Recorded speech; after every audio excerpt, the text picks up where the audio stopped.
Nel 2021 il Consiglio centrale di rappresentanza (COCER) dell'Esercito Italiano emanava una delibera con oggetto i riflessi sul benessere del personale in merito alla soppressione dello stabilimento balneare dell'Aeronautica di Sottomarina.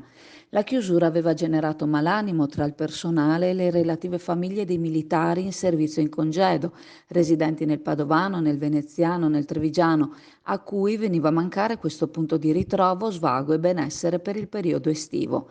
Il Consiglio all'epoca deliberava di porre in atto tutte le azioni possibili per ripristinare lo stabilimento ritenuto un organismo di protezione sociale, chiedendo alle Forze Armate di assumersene la gestione. Siamo stati questa mattina a vedere che progressi siano stati fatti in questi 2 anni, ma a parte l'incendio che i vigili del fuoco sono dovuti venire a spegnere qualche mese fa, non sembra sia cambiato nulla.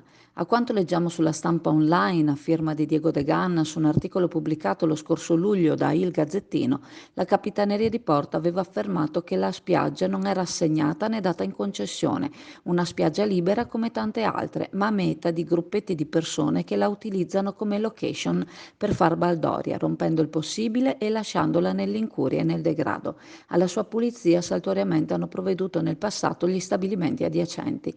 Un peccato che un'area balneare, per quanto piccola, stia facendo questa fine, quando potrebbe essere riqualificata e messa a disposizione di un pubblico.